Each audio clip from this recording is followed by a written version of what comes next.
What's going on with y'all? This your boy ISO, aka ISO the God. We here, man. We here for another one. I have a special episode tonight. Definitely a few turning events. Had to make an episode about this, and yeah, we're gonna get this shit rolling. First things first, though. I appreciate everybody who consumed the content in short form, long form. You know how I do it for one. But I would like to say a lot of stuff been going on lately in the world, and there's a lot of stuff that always goes on in the world. I want to kind of just show a couple of few little hot topics before I get into the main point of this episode today. I'll be having to do a lot of fucking research, man. Real journalism, but we are here. She was her city's first female mayor. Now she's been found guilty of having sex with a minor. Her own children telling authorities they saw their mom being inappropriate with a 16-year-old at a pool party. Here's Ann Mercogliano. She's the glamorous mayor just convicted of having sex with her son's 16-year-old best friend at an alcohol-fueled pool party. Mayor Misty Roberts was accused of plying teens with alcohol while wearing only a bikini. KPLC TV reporter Devin Cruz covered every day of the sensational trial. The mayor was seen in a bikini giving alcohol to minors. She was seen in a bikini, and several witnesses testified that Miss Roberts or Misty Roberts had gotten the alcohol for the kids and had stocked the fridge. They were by the pool and they began kissing. Then they went inside the mayor's home. Her own 16-year-old son told investigators that he saw his mother having sex with his friend through the window and that kids at the party had video. Court testimony revealed the mayor's younger daughter was crying at the party and asking people to go and make the victim and the defendant stop. The next day, the victim's mom learned about the sexual encounter and feared a possible pregnancy, texting the mayor, "Out of respect for both our families, can you assure me that you can't be pregnant?" "Yes," responded the mayor, stating that she was on birth control. There was also testimony from a DoorDash delivery driver who said that he received an order from the mayor for the morning after abortion pill to be delivered to her doorstep after the party. Jurors began to deliberate last night, and it took them less than an hour to deliver the verdict. The unanimous verdict: guilty of carnal knowledge of a juvenile and indecent behavior with a juvenile. She did become very emotional and she began crying. Before the mayor's arrest, she had promised to always lead the city of DeRidder with her heart. I might not look like or feel like or speak like every other mayor in America, but I am a mayor that will always be who I am, and I will lead the city with my heart. The mayor resigned from office just days before her arrest. Misty Roberts' lawyer says she's very disappointed with the verdict. Her sentencing is scheduled for April 17th.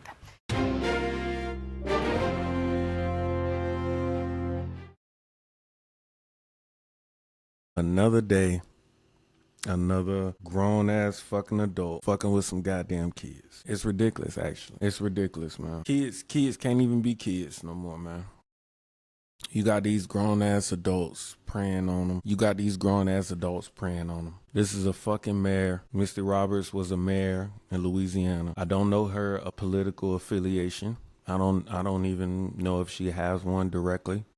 I did look it up. I didn't see anything online about it. Yeah.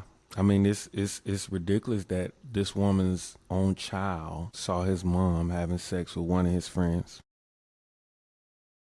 We understand how traumatizing that is. Nobody really cares. Yeah, it's ridiculous, bro. It's ridiculous that people in power and position take advantage of children, man. Take advantage of anybody, but what people don't tend to do is speak about how predatory some of these women in position of power. That's never a conversation. The conversation is always protect women, women this, women that, women this, women that, women that. What happens when the woman is the motherfucking predator? Who's protecting the kids? This shit happens all of the time. Like, you can go far back on my page and see me pulling up all of the children that these teachers are sexually assaulting.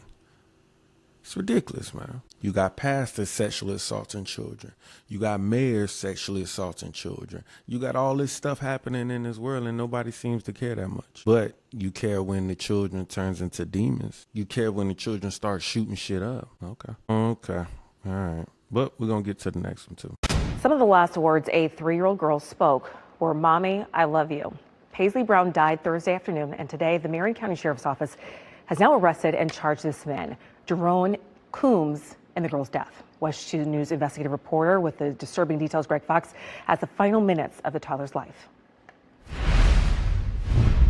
And what we learned is that this child was punished. That's how Lieutenant Paul Bloom of the Marion County Sheriff's Office described the cruel and deadly abuse of 3-year-old Paisley Brown inside this home in Citra. It's shocking to us just as much as it is to the public. 32-year-old Jerome Combs is charged with aggravated child abuse, but is expected to face other charges. He was babysitting 5 children ages 1 through 9 while Paisley's mother was running errands. She heard Paisley on the phone, but according to the arrest affidavit, Combs called the girl's mother back minutes later. He said Paisley appeared to stop breathing. When the girl's mother got home, she saw Paisley limp in her high chair and screamed, "My baby is gone." Another witness tried CPR while Coombs called 911. Under questioning, detectives say he admitted to having caused the injuries that led to the girl's death. He said to punish her for reaching into her diaper, he would bind the girl's hands and her legs together with blue painter tape. Investigators also spoke with some of the other children, with one of them saying he took his fist and was punching her to shut up. He had slammed Paisley against the wall. He said sometimes Coombs used handcuffs on him. Detectives say while Coombs didn't have much else to say before he was booked into the Marion County Jail, he did say one more thing. His words to our detectives, very understated. He said, "I went too far. I took it too far." The 3-year-old girl's mother is also being investigated by detectives to see if she contributed to or knew and should have reported abuse in this home. A judge ordered Combs held in the county jail without bond. Covering Marion County, in Citra, Greg Fox, West 2 News. Coombs has also been convicted twice before related to domestic violence, but was sentenced to probation both times. The Department of Children and Families is now investigating, but declined to comment. You had this nigga beat this little girl to death. But you have the same niggas saying that they're delusional. The same niggas is saying that niggas ain't doing nothing to nobody. Niggas is only hurting themselves. Niggas is only doing this to themselves. Niggas is only doing that to this. Niggas is only... You'll hear so many people making excuses for black people. Niggas specifically. The niggas specifically. You hear so many people come on this internet and make allowances to why the motherfucking dumbasses do what they do. The white people did slavery 400 years ago and they was throwing babies to the alligators, so I should be able to beat their baby and kill their baby. What? It's just, this is the logic of these dumbass people's brains. You will have somebody on the internet, even this fuck nigga, you have somebody on the internet trying to stand up and campaign and grandstand for his ability to kill a 3-year-old because he don't know how to fucking parent. It's crazy. Sad situation all around. I hope he gets life. You know, we need to bring back buck breaking. Niggas like this, we need to bring back public raping. Nobody's like this should be able to just survive and eat off taxpayers' money. Nobody like this should be able to survive, eat off taxpayers' money, do whatever the fuck he want to do, hurt children. You got motherfuckers raping children, doing all types of shit to children. There's no way these motherfuckers should be eating off of taxpayers' dollars.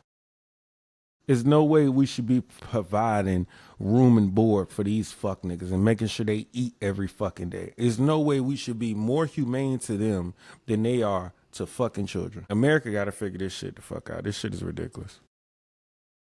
This shit is absolutely ridiculous. Absolutely ridiculous. But all right, we're gonna move on to the next one. Minneapolis. It's some fuck shit and happening in Minnesota, Minneapolis. Watch this. An absolutely heartbroken family is sharing their grief and pain after two of their loved ones were killed on Monday by a family member. They say 14-year-old Xavier Barnett and 23-year-old Aquami Stewart were shot by their cousin, Eddie Duncan. Fox 9's Karen Scullin joining us now with this heartbreaking story. Karen? Yeah, this family has already endured so much with the homicide of a family member a couple of years ago. And now that victim's two brothers are shot and killed, leaving their loved ones in just unimaginable pain. I noticed my niece and my nephews upstairs and my grandma, and she was like, I think he killed my baby. Deasia Freeman got to her mom's house Monday afternoon and walked into an absolute nightmare. With her young niece and nephews hiding in a closet, she made a tragic discovery. Then once I look to my right, which is what Kwame room at, I noticed a Kwame and Xavier on the floor with a lot of blood, and I called my mom. I came back downstairs. I'm like, Mom, please get here now. They killed my brothers. Deasia is the only girl and the oldest of 8 siblings, 3 of whom were murdered. One 2 years ago, the other 2 on Monday. 14-year-old Xavier Barnett and 23-year-old Aquami Stewart were killed by their cousin who had just been released from jail. I still wake up fighting and seeing this picture in my head of me knowing my brother getting shot in front of me, and then me coming home seeing my 2 brothers on the floor and just looking like they was asleep. They didn't even look like they was gone. They just looked like they was asleep. Deasia says Kwame painted, cooked, and fixed everything around the house. And Xavier got good grades. He was funny and loved to play with her young children. It's hard for me to explain to my kids, like, my brothers is gone. Like, you know, they no longer here with us anymore. She says Aquami would never have expected Eddie to hurt or kill him or anyone. She believes young Xavier tried to intervene. It's going to be hard to come in bringing my kids knowing that they're not here anymore. Now, the cousin, Eddie Duncan, fled to Brooklyn Center after that shooting, where he was killed in an exchange of gunfire with police. The family is getting support and help through the outreach group A Mother's Love, who was also there when they lost their other brother in 2023. Now, to help with funeral expenses, we have a link to their GoFundMe on our website. Just go to fox9.com. In studio, Karen Scullin, Fox 9. Ooh, praying for that family. Thank you, Karen. It's awful. It's ridiculous, man. This is being black in America. You gotta run from the police. You gotta run from niggas. You gotta run from your own family members. You gotta be on a prowl and a lookout because your own family members will fucking kill you. Hello. This is black. This is black America. Meanwhile, everybody is doing all this other shit. Hey, we got cousins killing cousins, brothers killing brothers, sister doing shit to brothers, mamas doing shit to sons, sons doing shit to mamas, sons, grandsons fucking over grandma. It's black America. Shit ridiculous, man. Welcome. Welcome. It's ridiculous. We all know it's sick. Once again, I speak on this shit because there has to be some voice calling out niggas. See, we don't accept white people doing it anyway. We don't accept no white people calling niggas out. Well, it's better if one of us call us out. Yeah, it's better if one of us call us out. And there needs to be more of us calling us out. It needs to be louder voices calling us out. Because this is bullshit. But you want me to tell you something? The streets is so demented that they'll celebrate the killer. The black people, they'll praise the killer. They love the killer. Fuck the little kids who done got killed. The young boys who, fuck them that got killed. I don't know what the cousin and the other, I'm talking about the little chubby little kid. Like, what are we doing? Okay, he could be a demon too. Okay, he could have been. He could have been a robber too. He could have been a killer too. The cousin could have killed 2 other demons. Okay. That's a possibility. It's a possibility. Okay. But fuck that. Why is us dying such a fucking, it's just what it is. What? Crazy, man. Crazy. Once again, you're gonna have some people saying, well, the white man showed us how to kill. The white man.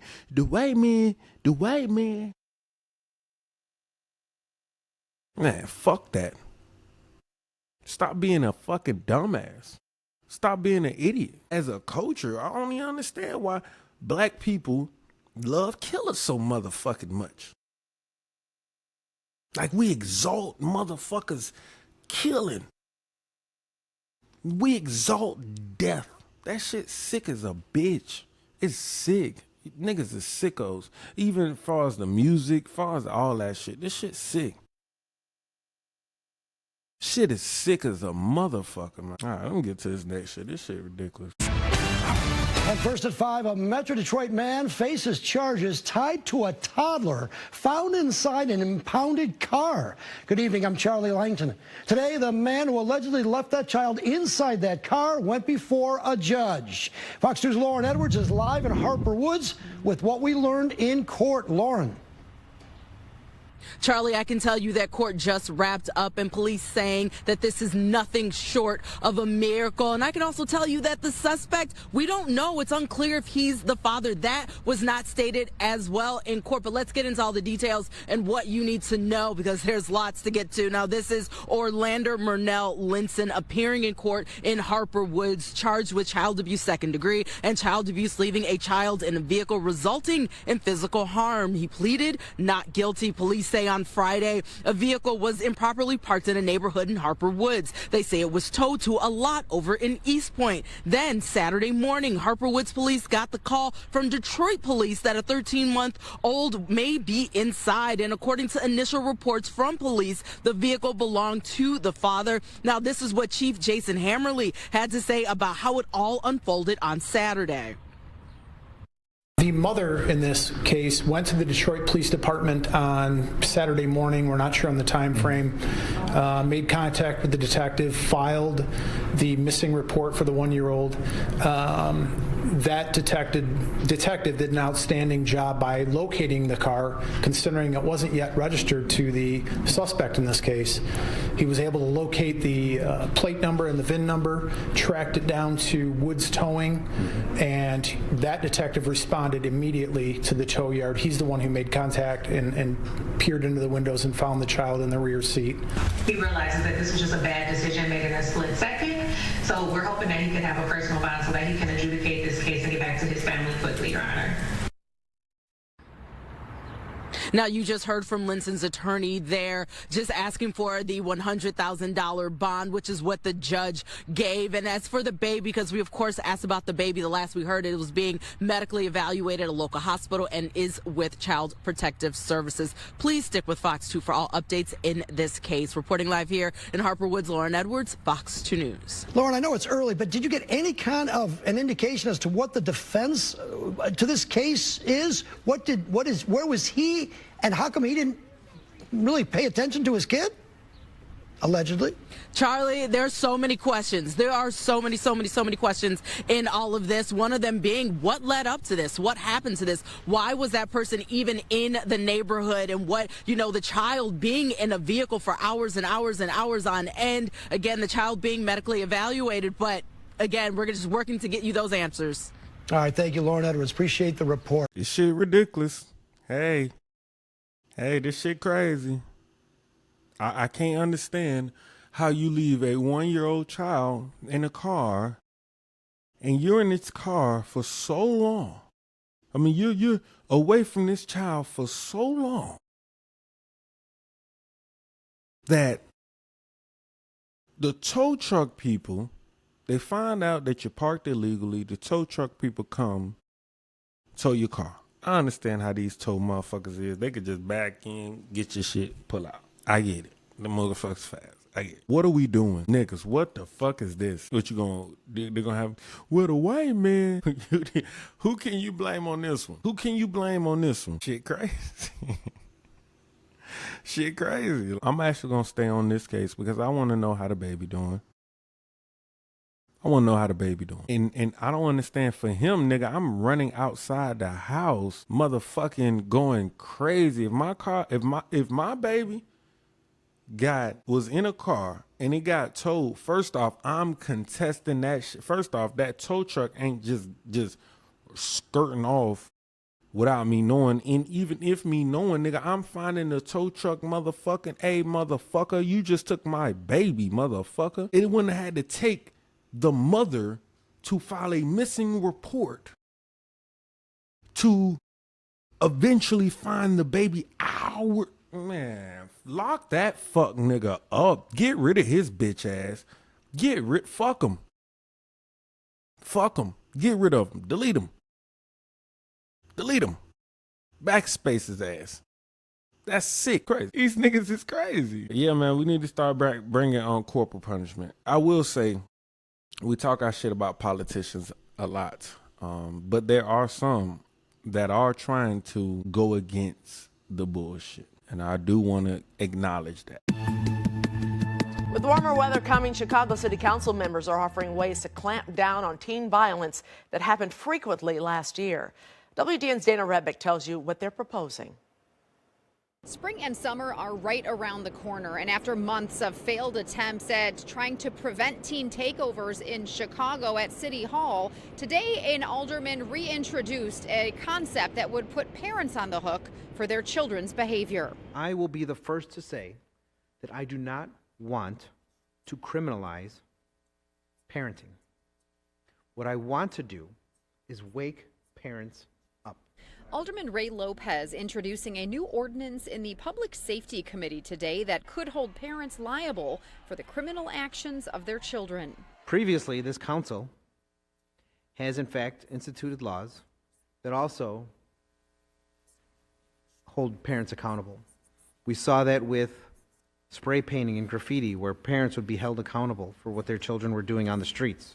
And it led to a precipitous and immediate decline once parents were being brought into the equation. Under the proposal, for example, if a child is involved in a teen takeover and committed a criminal act, their parent or legal guardian could face a $1,000 fine, community service, and court-mandated family and parental counseling. I can't support it because we're looking to hold a parent liable as if they committed the act themselves, which I believe will fall short of being constitutional. You're letting him go out late at night, doing whatever. You don't know what he's doing, but he's doing something. If you're allowing a 16-year-old to be out, let's just say at 2 in the morning, and he does something really bad, are you somewhat responsible? I would say yes. Ultimately, the ordinance failed 10-5 to move out of committee, but Lopez plans to revise it and bring it back.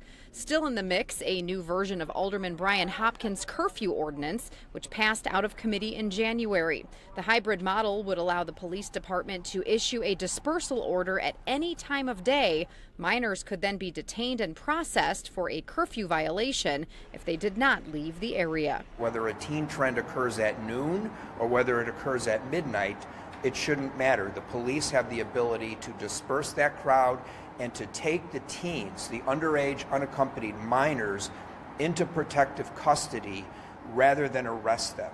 The current city curfew is 10 p.m. except for Millennium Park, which is 6 p.m. after issues with teen takeovers there, including 2 shootings that happened after the tree lighting in November. Mayor Johnson vetoed a snap curfew ordinance last year, and a previous proposal to set an 8 p.m. curfew in the Loop also failed. Ultimately, the goal is to create safe spaces for our children, accountability with parents, and have a city that everyone can enjoy and love. Alderman Hopkins says he has been working closely with the mayor's office on this ordinance, and he thinks he does have the votes to pass it. He plans to introduce it to the full council later this month or sometime in April. At City Hall, Dana Rebick, WGN News. I know that they was talking about the teen takeovers, So I want to show you what the teen takeovers that they're trying to work against. Well, chaos breaking out in downtown Chicago on Saturday night as hundreds of young people crowded the streets. And the video coming from this shocking, showing massive groups jumping on cars, causing tourists to flee the sound of gunfire. 2 teens were hospitalized after they were shot in all of this. News Nation affiliate WGN's Courtney Spinelli has the latest on the city's response. Right now, things are much quieter than last night when hundreds of young people flooded this area, prompting a massive police response. During it, 2 teens were shot and rushed to the hospital, both said to be in fair condition. This right here is what it looked like on the streets of Chicago Saturday night. We had people jumping on cars. This is insane. Large numbers of young people crowding the area of the loop from Michigan Avenue to Clark Street and could be seen jumping on parked cars and smashing windows. 2 times, groups of teens were also seen punching, kicking, and stomping on someone on the ground. The crime in Chicago is simply out of hand. It's nuts. Community activists outraged and calling on city leaders to help address the crime. We need to give the Chicago Police Department the funding and the resources that they need to take care of this crime in our communities. As chaos unfolded Saturday night, it was enough to disrupt traffic and CTA service. Officers flooded the scene, attempting to control the crowds. There needs to be more respect for our police officers. There needs to be more law and order. The punks outside in the street, they don't care. They can do anything they want. In the midst of it all, shots were fired just after 9, leaving 2 teens injured. A 17-year-old boy was hit in the leg, and a 16-year-old boy was shot in the arm. There were crowds in the streets, there were people yelling, there were police cars, so I used my running capability and we basically ran back to our hotel. Margaret Vatum says she came to Chicago to see the ballet, but it was the scene in front of her that caused her to move quickly back to her hotel. She's been to the city many times before, but feels uneasy after Saturday's event. I am kind of nervous about coming to Chicago in warmer weather again. When it's nice and cold, people seem to not be out acting like this, but it was scary. Locals Stuart and Heidi Floyd say they only saw a large group of kids, but didn't see anything destructive happening. When we walked by, it was a large group of kids, and they were just kids being kids. So we didn't see any of the vandalism or destruction. Meantime, this isn't the first time this weekend police have responded to a massive group of teens. Hundreds took over 31st Street Beach Friday night, where a 14-year-old boy was also shot. This is beautiful city. We do not want to see the city makes a world news again. This afternoon, outgoing Chicago Mayor Lori Lightfoot issuing a statement saying the city will not allow public spaces to become a platform for criminal conduct. She also says CPD leadership has assured her that they will make adjustments to address these teen trends as they head into the summer months. Natasha? All right, thank you so much for that report. Thank you for watching. Go to newsnationnow.com to find News Nation on your television provider. And don't forget to click the red subscribe button below to get more of News Nation's fact-driven, unbiased coverage. Welcome to Chicago. It feels good to have politicians at least attempting to try. You know, we have so many politicians that don't try at all. It is refreshing to have somebody that does try. Since we're speaking on somebody that does try, let's go to one thing, because there is a topic that is the main topic of this podcast, and I would like to discuss it. In Washington, President Trump is once again pushing the debunked claim that the 2020 election was rigged. Now he's suggesting elections be run at the national level instead of by the states. NBC's Alice Barr has reaction this morning from both sides of the aisle. Hi there. President Trump is facing pushback from both parties over his comments about elections that contradict the Constitution and come amid an investigation in Georgia that has Democrats raising their own concerns about election security. When you said that you should nationalize elections. President Trump doubling down. I want to see elections be honest. On controversial comments out this week in a podcast with his former deputy FBI director. The Republicans should say, we want to take over. We should take over the voting in at least 15 places. The Republicans ought to nationalize the voting. Democrats calling that an assault on the Constitution, which dictates that the states run elections. This is more dangerous autocratic poison from Donald Trump. top Republicans in the House. It's always been the responsibility of the states to administer elections. And Senate also calling this a constitutional issue while pointing to the SAVE Act, a Republican bill requiring proof of citizenship to register to vote that the White House said President Trump was referencing. Ensuring that only citizens of this country vote in our elections, that's something I think we all agree with. It's already illegal for non-citizens to vote in federal and state elections. It all comes as President Trump continues to falsely assert the debunked claim that the 2020 election was stolen through widespread fraud. In a dramatic escalation, the FBI last week raided a Fulton County, Georgia election center, seizing ballots and other records related to the 2020 election. Director of National Intelligence Tulsi Gabbard observed the raid, and two sources say she facilitated President Trump speaking by phone directly to FBI agents involved in the search, sparking more outrage among Democrats as a senior administration official pointed to Gabbard's role in election security. The top Democrat on the Senate Intelligence Committee, Mark Warner, is calling on DNI Gabbard to testify before Congress while accusing the Trump administration of dismantling election protections against foreign and cyber threats. Gabbard told the House and Senate Intelligence Committees she has broad authority to ensure that U.S. elections are secure and will share her assessments once complete. In Washington, Alice Barr, NBC News. Oh, man. Interesting. It's interesting that Trump was speaking about election security and why the states shouldn't be running it. It's interesting that he was speaking on this, and, you know, he had so much pushback against the Democrats. Well, let's see something. Millions of Americans hitting the polls yesterday for a handful of pivotal primaries last night, including key races in North Carolina, Arkansas, and Texas. Meantime, Doug Luzader joins us live from Washington with the results. Doug.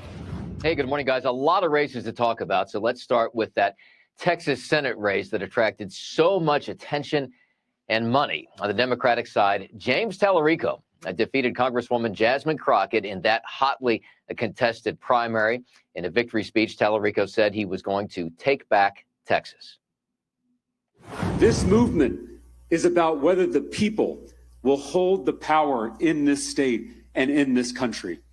We launched this underdog campaign 6 months ago in my hometown of Round Rock, Texas. And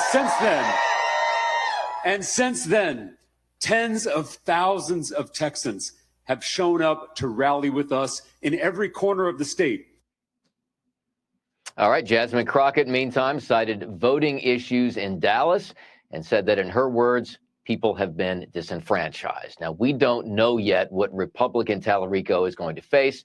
The Republican race there is going to come down to a runoff in May between Senator John Cornyn and State Attorney General Ken Paxton in what has been a bruising primary.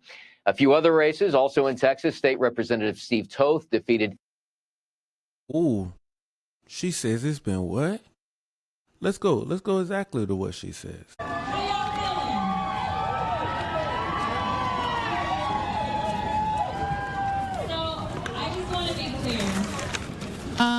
There's a lot that took place specifically in Dallas County. I'm sure you've been watching the returns, and none of the returns out of Dallas County are quite in yet.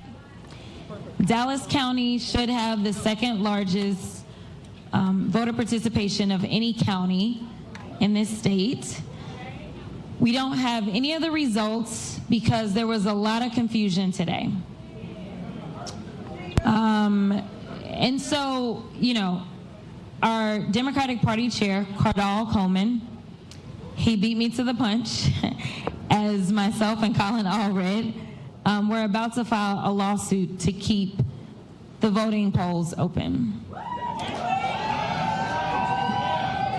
We were able to keep the polls open, but I can tell you now that people have been disenfranchised. The reason that we knew that there were problems is because we were receiving the phone calls and the emails. The polls were supposed to stay open until 9, according to a court order. The Supreme Court, just a few minutes ago, just said, shut it down.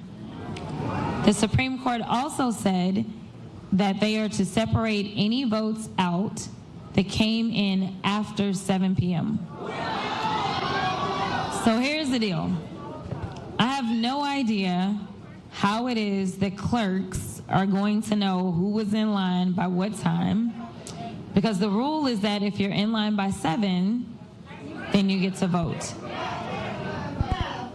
And so once there was a court order saying you had until 9, I'm sure that there were people that joined the line after 7. They now are telling them that you have to separate the votes out. What this means is that we will not know what votes are to be tallied from Election Day out of Dallas County. For sure, we won't know that tonight. It's crazy, man. It's crazy when he talks about voter fraud. Nobody wants to bat an eye. Now Jasmine Crockett loses her primary to another Democrat, mind you, and now she's saying people are being disenfranchised against a white man. Look at how she's trying to paint this shit. Look at how she's trying to paint that shit. Trump ain't painted like that. You want me to tell you what Trump said? This is what Trump was talking. Fulton County made a stunning admission about the 2020 election. After almost 5 years of assuring voters all procedures were followed, it turns out that may not be entirely true. Now they face some steep fines from the state elections board. Atlanta News First political reporter Doug Reardon is live tonight at the state capitol, where this all came out earlier this month. Doug. Yeah, good evening, Blair. And those fines could crest $1 million if the state elections board gets exactly what they're asking for. Fulton County essentially admitted that there were unsigned tabulator tapes. Those are those pieces of paper akin to receipts that come out of the voting tabulation machines that help them verify how many people voted and to make sure that it actually matches the number of votes that were cast. Those are unsigned, and that violates state law. The board also admitted that they were missing some documents tied to 2020. But it's a violation of a rule. They should have done it. A stunning admission earlier this month from an attorney representing Fulton County's election board. The tapes that are an issue in this case have been produced. They just weren't signed. The ticker tapes she's talking about, shown here, are almost like receipts spit out by voting tabulators on election night. State law says they must be signed by poll workers for verification, but some 150 tapes tracking the votes of some 315,000 people during early voting in 2020 weren't signed. At best, this is sloppy and it's lazy. At worst, it could be egregious, and it could have affected an election. Some other ticker tapes and documents tied to the 2020 election were also missing, the county said. The revelation made waves nationally. Even Elon Musk posted about it. Georgia's Secretary of State Brad Raffensperger assured it wouldn't have altered the results of the election that was audited and verified several times over. Raffensperger posting online, quote, "A clerical error at the end of the day does not erase valid legal votes." A clerical error could be one tabulator tape not signed or one tabulator tape missing, not 148 tabulator tapes missing. Garland Favorito, who runs the conservative watchdog group Voter GA, said the admission is disturbing to people who've had doubts about the 2020 election for years. It's not vindication. It's just about accuracy and in the integrity and security of future elections. And that wasn't it for Fulton County this month. Just last Friday, a judge down the hill here ruled that they have to turn over images of ballots from 2020. It was something they had been fighting the state elections board on for well over a year. We're outside the state capitol. Doug Reardon, Atlanta News First. Imagine this happening in one county. Imagine a nation of motherfuckers doing bullshit. And now you lose that county. And now you lose that state. This is how the bullshit happens. We understand this. Trump was talking about this. When you Democrats is pushing back and saying, no, we don't want no extra security on elections, guess what? When you lose an election, I don't want to hear you fucking complain, bitch. Don't sue shit. You got me fucked up. He and this mother, he's saying the same shit, and y'all want to say, oh no, he's trying to disenfranchise people and take their rights. You lose an election, now you saying they want to disenfranchise people and take their rights? Well, hold on, motherfucker. You can't have it both fucking ways. Is they cheating or not? Is they lying or not? Is they doing bullshit or not? Cause on one hand, there's a motherfucker who's trying to stop it. And on the other hand, there's you, bitch. Shit crazy. Meanwhile, you got shit like this happen. California taxpayers are on the hook for former Vice President Kamala Harris's personal security as she travels the country for a book tour. Political director Ashley Zavala is the first to report this story. She's here now in the studio with what we've learned so far. Golston and Andrea, multiple sources tell me California taxpayers have been and continue to pay for the former vice president's security detail. Dozens of California Highway Patrol officers have been traveling with her in and out of the state and in some cases the country for her book tour. Everyone we spoke to for this story acknowledged the intense political moment we're in right now and the threats facing her and people in both political parties. But we're asking the question, don't taxpayers deserve to know how their money is being used? With several stops left on her nationwide book tour, Vice President Kamala Harris continues to use California Highway Patrol officers as her personal security. Multiple sources unauthorized to speak publicly about security matters told KCRA3 she has dozens of officers that have been traveling with her for nearly 6 months and counting. The long list of stops have included cities across the country, plus London and Ontario. The tour continues through California this month before stops in South Carolina, North Carolina, and Georgia. She's promoting her book, 107 Days, a memoir about her brief campaign for president after Joe Biden dropped out of the 2024 race. Governor Gavin Newsom's office, which ultimately approved the protection, said it does not comment on security arrangements. State officials won't provide specifics or say how much it's costing. Sources tell us there are still credible threats against her. Do you have a sense of how much this could be costing taxpayers? All I know is it's a lot. It is a significant amount of money. Retired California Highway Patrol officer and Republican Assemblyman Tom Lackey said state law allows for her protection because she served as California's Attorney General. We're living in kind of an unstable environment right now. And so it's really hard to predict circumstances and people's behavior. And so she deserves that kind of protection. But where the slippery slope starts to show up is the personal gain aspect.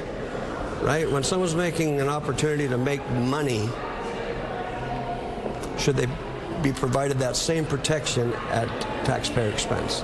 The public obviously is entitled to know what the cost of that CHP personnel is. Adjunct McGeorge School of Law professor and longtime California lobbyist Chris McCaley said former state elected officials don't typically get this kind of protection, including former governors. I think folks have to examine the precedent being set, but when it comes to is it the right thing to do, yes, but how much it is costing taxpayers, that they should know.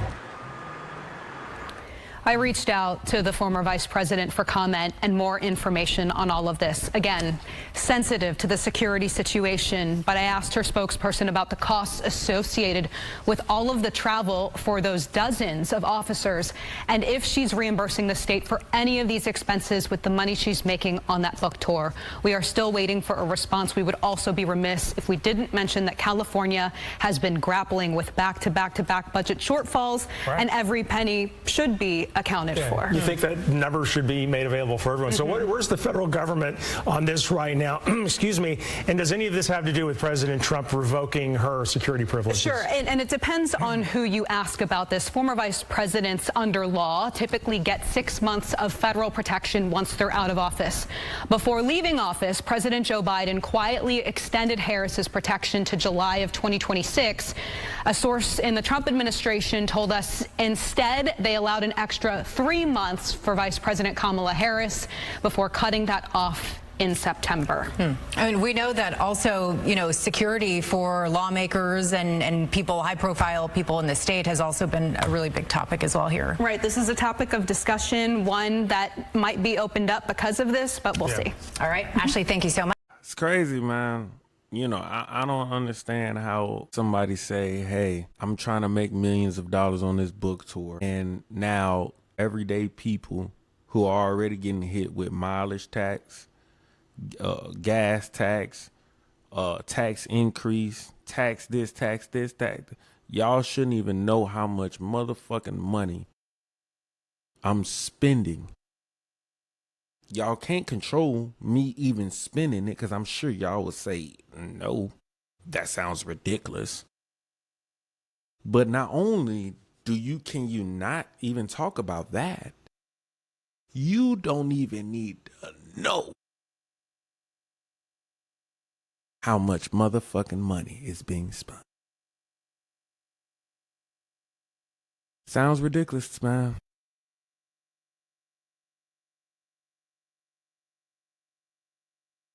It sounds absolutely shit crazy, man. Shit is diabolical, man. We're gonna keep going though. And then we wonder why motherfuckers is leaving. A new report from U-Haul shows that more people moved out of California in 2025 than any other state. Max Gordon joins us. Okay, Max, you've got the U-Haul. Where are people going? Hey, Stu. Well, the folks here at U-Haul say that affordability is one of the main reasons that Californians are packing up U-Hauls like this and hitting the road. And we asked the people at U-Haul, where are all the drivers going? Take a listen. They're moving to more of the neighboring cities, states like Arizona, Nevada, Oregon. That's kind of where they're moving to. And when it's time to buy a house and you want to purchase something for your family, you want to look at what you are able to afford and what's meaningful. The top states where U-Haul is seeing the most one-way traffic in includes Texas, Florida, North Carolina, Tennessee, and South Carolina. This is the 7th time Texas has been the #1 growth state in the past 10 years. The states at the bottom for growth, where U-Haul is seeing the most movers leaving, include Massachusetts, New York, New Jersey, Illinois, and then at the very bottom, California. Speaker of the House Mike Johnson using the ranking to take a jab at California's high income taxes. California Governor Gavin Newsom hitting back with a link to a U.S. News and World Report survey that lists Johnson's home state of Louisiana as the last for best states, telling the speaker to fix your own damn state. According to the State Department of Finance, California has experienced negative net domestic migration for more than 20 years. Still, California's population did grow by 0.05% in the last fiscal year, due in part to international immigration, a slowing of domestic outmigration, and natural increases due to births.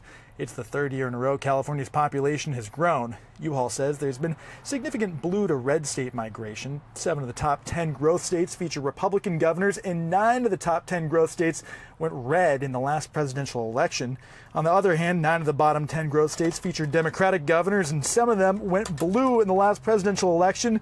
And in compiling all this data, U-Haul looked at 2.5 million one-way trips. And I'll tell you what, Stu, even though I'm not moving right now, all this talk of driving a moving man makes me want to hit the road.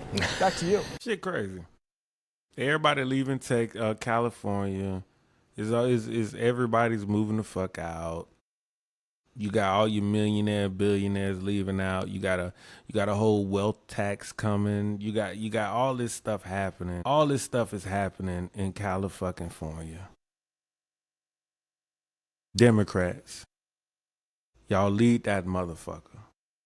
Y'all want to be paying the security bills on top of everything. Y'all want to pay for Kamala Harris' book tour security. But once again, Trump is talking about transparency.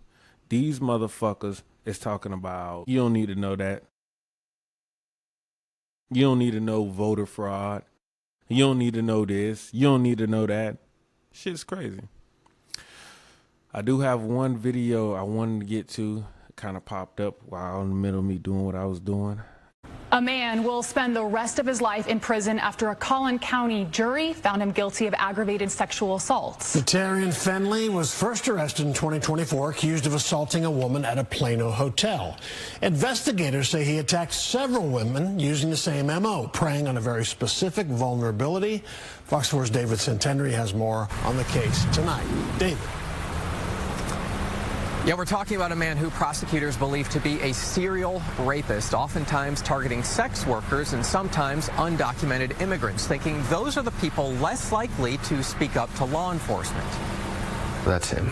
Surveillance video shows DeTaryn Lee Fenley moments before he violently raped a woman inside a Plano motel room in 2024.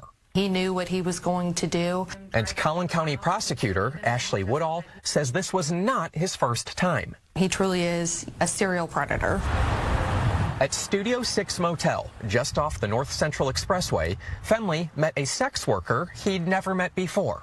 When he got there, he pretty much immediately pulled a knife on her. He had wrapped his arm around her neck and started counting. She assumed that he was counting to her death. The woman told police he grabbed her by the neck and threw her to the ground, where he began to hit her and try to tie her up with tape.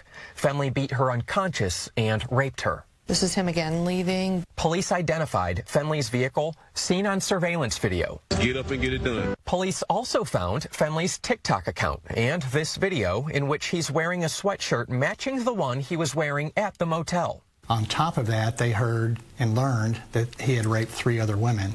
That's right. District Attorney Greg Willis says there are more victims, some who testified in this case last month, helping secure a life prison sentence. Well, this guy's made it clear that he's a dangerous sexual predator. Prosecutors say prior to trial, Fenley told someone on a recorded jail line he thought he would not be found guilty. Because he didn't think she would come and testify against him. Because of her immigration status? Because of her immigration status, yes. Prosecutors say the 39-year-old targeted this woman and some other undocumented immigrant sex workers, believing they're less likely to contact law enforcement. Fenley admitted to investigators that sometimes he just snaps. He clearly told us who he was and what his next plans were. Is there any question in your mind that he would have done something like this again? No question in my mind that he would have done it again. Fenley had a criminal history prior to all this. 6 different assault charges, a charge for communicating a terroristic threat, a DWI, evading arrest, criminal mischief, a handful of bond violations. So prosecutors are very happy they were able to get that life sentence. These are what type of niggas are not being dealt with in our community. It literally takes the police, it literally takes going to jail, it literally takes all of this stuff in order to get these fucking animals off of our streets. Because when we deal with the black on black violence, they love the predators. They're scared of the predators. These motherfuckers are bullies, man. They're pussy for real. They're cold pussy. They only attack the weak. They don't attack the motherfucking predators like this. It take the white man to go get them. It take law enforcement to go get them. It takes anybody else to go get them because these niggas is pussy. These niggas is scary. These niggas don't want to actually deal with a threat to them. They're bullies, man. They're bullies. They're nothing. This is why I hate them. This is why I hate them. Niggas ain't shit. Niggas don't have no sense of morality, no sense of being a real fucking man. They're pussy. And they'll see a nigga like this going around doing all types of bullshit, and instead of shooting him, instead of hurting him, they'll let him go. Oh, I don't even want to deal with that. Niggas are front runners, man. They only want to deal with motherfuckers that they know that they could beat. They only want to victimize the weak, the children, the 3-year-olds, your cousin. They only want to victimize the 1-year-old. They only want to victimize weak people, women, undocumented. Yeah, he only want to victimize people that he don't think can. Okay. These niggas is fucking bullies, man. That's why I said what I said. We need to start bringing back fuck life. We need to bring back Emmett Till and motherfuckers. We need to beat his ass, hang him, kill him, fuck him. Fuck him. They need to bring back public buck breaking. Buck break this motherfucker. Fuck him. Look at what he's doing. That's sicker. Shit ridiculous, man. Man, fuck that, man. I'm out.